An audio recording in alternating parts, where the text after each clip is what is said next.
If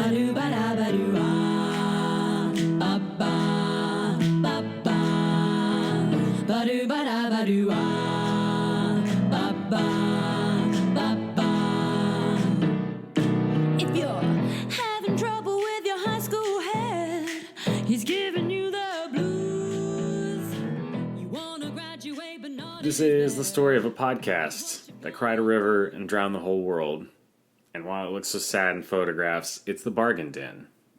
Oh my. Yeah. We're now 9 days. We become 9 days. The band that sung. Oh, is that who did that? I didn't even know. Not many. Well, and probably a lot of people do. But I think that was their only song that was anything. But this is not that. We're actually the Bargain Den. I'm Brandon. Oh, sorry. That's okay. Do Hello. it again. Okay. This is the story of a podcast that cried a river and drowned the whole world. We're now 9 days. Okay. Nothing. Do I remember every word that I just said? Yeah. Yes, I do. I'm Always. Donna. Boy, just kidding. This isn't 9 days. It's the Amy Schumer movie, Trainwreck. Why do No. you say that? Because it's a train wreck. No, Aw. just kidding. My name's Brandon. My name's Donna. And this is the Bargain Den. It's your weekly source of financial advice in the form of watching movies, deciding whether or not they're frugal, and then putting them in your face or taking them away from your face. Or putting them inside your ear holes. Yeah, or putting them outside your ear holes. There's lots of different places the movies can or maybe should or shouldn't be. That's what we're here to find out. We're going to put them into our brains, watch them through our eye holes, and then we're going to say, that's the brain robots working, deciding whether or not it's a frugal movie. Beep boop. Is it frugal? Yes, that's Froogs. Classic character from the Bargain Den canon. Froogs. I forgot what its acronym stands for. But Froogs the robot is back, everybody. You all tweeted at us and said you wanted a Froogs return. We watch movies, we decide whether or not they're frugal or not. And these movies come from bargain dens, bargain bins, and bargain shins. And they're from all over the country, mostly from Oklahoma. And we watch them try to decide. And yeah, Donna, how have you been? Oh, I've been really, really good. I went on a cleaning spree today. Nice. How have you been? Been doing pretty well. You know, we've been talking about robots and stuff, but I feel like there's just love in the air, you know? There very well may be. We got a coupon in the mail for Victoria's Secret, and it came with a perfume thing, and I did put that and tape it to the bottom of our cats. So I think they've been running around perfuming the whole house. Oh, that makes sense. Mm-hmm. Yes, it does. That's what I've been smelling. Yes. Thank you. Mm-hmm. I thought... It's very illuminating. I've been really working on trying to think outside of the box with new and innovative ways to get a better result in life in general. And I said, I want more of this house to smell nice. And so I figure we've got these two little stink butts running around stinking up the place. Maybe if we put them to work. And so what I'm really hoping to get is one of those Glade air fresheners that squirts out every 5 to 10 minutes. And they just look like little backpacks on our cats. And it'll just like... Is it still putting it on the cat? Oh, yeah. Okay. Putting it on their back. And then, we'll be laying in bed and, they'll get right up on our face. And all of a sudden, we're like... And it'll, and shoot us straight in the face. That sounds great. Uh-huh. I don't know of any better way to implement that. And we have to cut all of this out because, that's such a good idea. Oh, yeah. TMTM. TMTM. Cat backpacks that are air freshener dispensers. There's a good name we could, Okay, we got this. Smell good cat backpacks. Worst. We found the worst. So we can go and work from there. Fragrant feline. Fragrant feline fanny packs. Ooh! Fragrant feline fanny packs. The triple F. Yes. That's what we will call it. You'll see it, and that's what you'll say. Oh my God, is that your...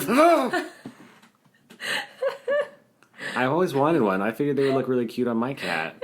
Oh, does your other cat have a as well? I've been recording for so long today, Don. That noise sounds like a human having a hairball. Good, perfect. My voice feels like a human having a hairball. What movie did we watch this week, Donna? This week we watched Love Is All There Is. That's why you said there was love in the air. Mm-hmm. We watched this 1996 film called Love Is in the Air. Wait, no, Love Is All There Is. Shit. We watched that movie, Love Is All There Is, 1996. So if you haven't seen this movie and you're like, darn, that was on my list, I wanted to watch it, we're gonna spoil it. So just a heads up with that. So we're gonna run through its plot real quick. Love Is All There Is. In the credits of it, it says now introducing Angelina Jolie. So this is one of her early works. It's also our first Jolie film on the podcast. Yeah, I was really surprised to pull something out. And for one, I didn't recognize her from the cover at first. Yeah, she looks be young. Yeah, and so reading the bag, I was like, Angelina Jolie, what? Mm-hmm. But there she is, right on the front cover. Yeah. This is it was a very interesting and cute movie. It's more or less, I think of it as Romeo and Juliet from the perspective of the parents. Mm. But it's set in modern times, and it's two rivaling Italian families. One has a very bougie Italian restaurant. The other has a very middle class, lower class, Italian restaurant. And they're battling, but of course they're the kids fall in love. Also, the kids are in a Romeo and Juliet production. Right. And they fall in love in within 24 hours. Mm-hmm. And but it mainly falls around what would be Romeo. I don't remember what his actual name was. His mom and his mom. His name was Rosario. Yeah, it was Rosario. very close to Romeo. Yeah. And his mom is incredible. She was the best of this whole movie. She went on to do some stuff. I don't remember her name, unfortunately, but she's always going to a psychic, and that's where she learns that her son's going to fall in love with Juliet, and so she starts panicking, and it's just so funny and cute, and this movie was offensively Italian as well. Mm-hmm. Over the top Italian for the joke of being Italian. Yes. It felt as though there was somebody probably behind the camera that was be more Italian. No. What you're doing right there, that stereotype, that's at a 2. I need you at a 10. I want Tony Soprano here with Mario, the plumber, with other things that are Italian. Just very, very Italian. It was it wore so much. Everybody had an Italian accent, quote unquote, and some were better than others. Well, and the bougie Italians even had a very different Italian accent than the middle class, which I guess he's Sicilian, if you want to get real technical. I don't know. It was funny. Lainey Kazan? I don't know. That's who played the mom, I think. But anyway, yeah, it follows the story. They, Romeo and Juliet fall in love, and they're we're going to be together forever. And the parents are well, you did just meet and stuff, and so they're going back and forth, and eventually Romeo and Juliet have sex, and that pretty much solidifies the whole deal for them. Yeah, bougie parents are super upset about that, or Juliet's parents. I'm just going to call them Romeo and Juliet. Yeah, that's fine. But Romeo's parents are kind of we get it. Sex is pretty cool, but don't do it again. Capiche? Cool. And they end up getting into a slight disagreement. Meanwhile, they're gearing up for this big wedding that they're going to cater. The parents. Yeah. The lower class, Romeo's parents. Mm-hmm. So as they're trying to cater this wedding, Romeo and Juliet go through every teen angst you can think of and decide to get married. But Romeo's parents don't want them to, but Juliet's parents say they will. So they go run away to Juliet's parents, who, it turns out, was tricking them to kidnap Juliet to send her to Paris to finish her studies to become a ballerina. Yep. So they got bamboozled. So Romeo goes to break Juliet out, and he does, and they are trying to escape, and they go into like a was it like a broom shed or like It was called a smokehouse. Yeah, smokehouse. Just a tiny shed, basically. And while they're like escaping, the family start actually having like an actual rivalry because they believe that when Romeo goes to break out Juliet, they believe that it's actually the whole family. And so Trying to ruin the event that they're Right. catering. So they run over there and ruin the wedding. So they run back over and they're fighting and they can't find the kids. And in the chaos, they decide to flip over the shed and trap the kids inside the smokehouse. They don't know the kids are in there. Right. But flipping it over on its side causes a gas leak, so they're starting to die. And it's door side down, so they can't get out. Right. That being said, that shed, you could have gotten out of that shed. That was... Yeah, I feel like you could have just busted through the wood. Yeah. Well, it was like... It doesn't matter. But anyway, yeah. Eh. So the main mom, Romeo's mom, finally realizes that something about how love is all there is, and you have to let your children go, and that she's the actual one that needs to be speaking with the clairvoyant, the psychic, not... I don't know. She figures out that she's the one that needs time to heal, and so then she's able to locate the kids somehow. Like, she was psychic. I mean, that was just like an element of the movie, I guess. She was such a good psychic. She was so good. They found the kids and bust them out, and then they're just so happy that they found them that they agree to let them get married. Yep, it's really sweet, real cute. But is it frugal? I don't know. I don't feel as though I have a good enough segue to talk about going to the clearance aisle. Maybe I'll find a segue in the clearance aisle. No, wait. Wait. I've got one. I think we need some cake for this wedding. Okay. Let's see if we can find some in the clearance aisle. Ooh, okay. Mighty Morphin Power Rangers, we're back. Ooh, that'd make a good cake topper. Mighty Morphin Power Rangers? I mean, yep. That's what we got from the clearance aisle, since there was no cake, but now we have cake toppers. They're Mighty Morphin Power Rangers. And they can morph, and they're mighty. But was Love Is All There Is a frugal film? These are good questions. That was one question. This is a good question. One thing, the destruction when the families are going after each other. Mm-hmm. Super not frugal. Almost cost them 2 young lives. Mm-hmm. So that's not frugal. And their businesses. Mm-hmm.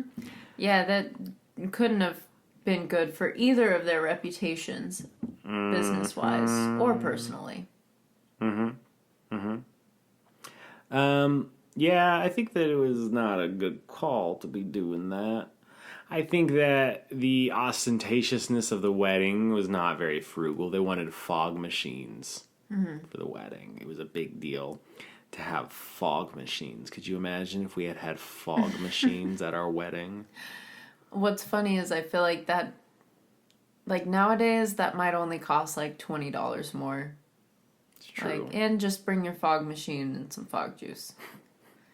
Why would you do that? I just don't understand why you could want... I mean, I guess to each their own, but like, I don't know. Just something about like a way overly presented wedding would be just so stressful. But... So weddings in general, pretty much as a rule, not frugal. This particular one, where most of the movie took place, that Romeo's family was catering, super not frugal. Yeah. That being said, getting married, frugal. I'll say it. Combine your taxes. Fair, yeah. So, that's a frugal thing. This movie focused a lot on marriage. It's true. And Marriage. You know, you find the first person that you meet and fall in love with and marry them. They'll save you a lot of money on first dates. That's true. That's why I married you. Damn. I've been in the frugal game for many years. You just haven't known it based on my spending habits. Yeah, I didn't understand that that's what was going on there. You're like, well, I can do this today because, hey, I didn't have to go on a first date. And everybody knows that on the first date, you have to spend, I think it's like at least 2/3 your monthly income. Isn't that the rule? That laugh. I think that going to a psychic, she was super not frugal. She was not a frugal psychic. She was charging for everything. Doesn't that... Dude, I feel like the psychic was frugal. The psychic that Mom kept going to. Yeah. She's very frugal. She, for one, she was always available to help everyone out in the town that needed her psychic abilities. But then she charged for everything. That's smart. It's good business. I think it's frugal. But not frugal to our main characters, and that's who we're supposed to be sympathetic towards. But it also helped her. But, okay. But everything she bought ended up working and helping her. Yeah. Aside from maybe the aura duster. Yeah, but she got charged an arm and a leg for, like, things that she shouldn't have been charged an arm and a leg for. Yeah, she needed them, but, like... But again, had she not done anything, it would have all just worked out, remember? That's true. So, not frugal. I don't think we can put the bad frugal... Because, like, yeah, the opposite of a bad frugal is good for somebody. Like, somebody's getting that money somehow, but, like, not necessarily. Like, what if you burn some money? Donna. Okay. Stopping you right there. Okay, so... Dia. That's what we had for dinner. We had some quesadillas. You made a quesadilla for me. Made a quesadilla for you. You made another quesadilla for me. I put that in the fridge. I made another one for you. Well, hello, everybody. Welcome to the mundane minutia notes of our life. You take a tortilla and you put it in the pan, lightly greased. Add cheese on top. Either fold over your tortilla or add another tortilla on top. Now it's a cooking show, I guess. But like an ASMR cooking show now. No, an ASMR cooking show would sound like this. And we would talk I about... thought that's what I was doing. No, that's not what you're doing. I just like the idea that that's how you hear all ASMR. So, like, everybody, they're like, so I'm just going to be tapping on the potato. And then you hear, like, I'm just going to be tapping on the potato. Oh, yes, I am just tapping on the potato. It's very nice. I need to get my ingredients. Potato. Like, I'm going to run my hand. Do you hear that? Am I giving you the tingles? Like, am I giving you the tingles? That's exactly what my voice sounded like earlier. Uh-huh. Thank you. I just exaggerated it. Alrighty then. The mother-in-law lived with Romeo and his parents. Mm-hmm. I'd say that's actually frugal. She's helping with the family business. They're all saving on bills. Mm-hmm. They may be really annoyed by it, but it is the frugal choice. True. But then they do send them off to Paris at the end, so. All right, now it's time for a new segment. I didn't look this up beforehand, so hopefully this works, but let's do some trivia for the movie. You ready? Thrifty trivia! All right, well, it doesn't have any trivia specifically. Thrifty trivia, but... no. But there's one goof in the scene where Gina... Thrifty trivia, yeah! Where Gina is in the kitchen and Mr. Capamezza is telling her about how her parents threw her out. The camera view that is looking from behind her shows her arm in the front of her chest holding her other hand. And the garment she is wearing is on her shoulder, but just a little bit. But in the next scene where her front is shown, her arms are all the way down and the garment is much further down her arm. Is this interesting? Oh, that's just asking for my IMDb. No. I will say this movie was full of continuity errors. Yeah, there was so many. Like, this movie desperately needed a fucking what's it called? Production manager. Not production manager. Assistant director. I think that's AD, first AD. Donna.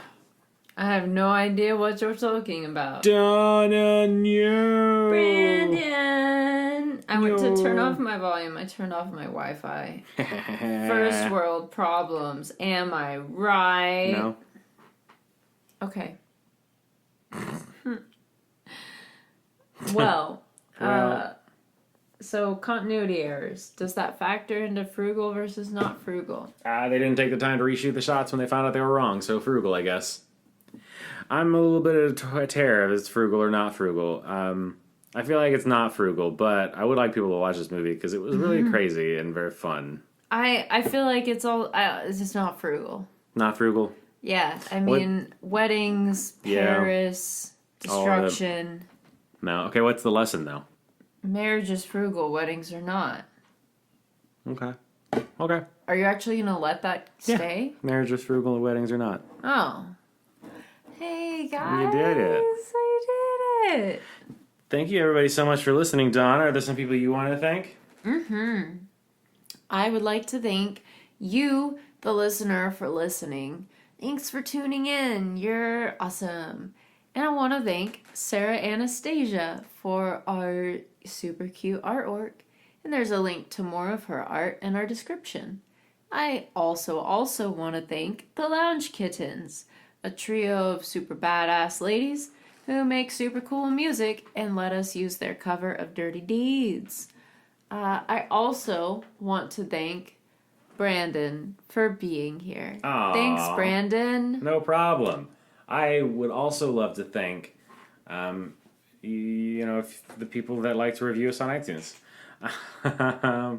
Because they leave us reviews and we super appreciate that. And then we read those reviews on the episodes and talk about them because there are bargainaires. Just like the 1/10 of 1% still, guys. Dang. Someone needs to dethrone the 1/10 of 1%. Could not agree more. I also want to thank Donna. She shows up every week for this podcast. I always think, I'm like, am I going to have to call her? She's going to come in today? What if she doesn't come in? I have to find a new co-host. What am I going to do? Shows up every time. It's very kind of you. I'm glad you noticed. Yeah. All right, so we're gonna do a sign off here real quick. Hold on, I gotta write my note. Oh no, my pen died. There it is. Hold on. Brandon's using a fine tip Sharpie. Shh! Don't tell. I stole this. That's some ASMR right there. Sure it is. Sharpie on the Post-it, tearing the Post-it off. Okay, I've done it. It says, call 911.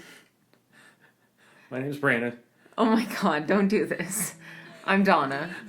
Just those pennies. Stay frugal. Ah!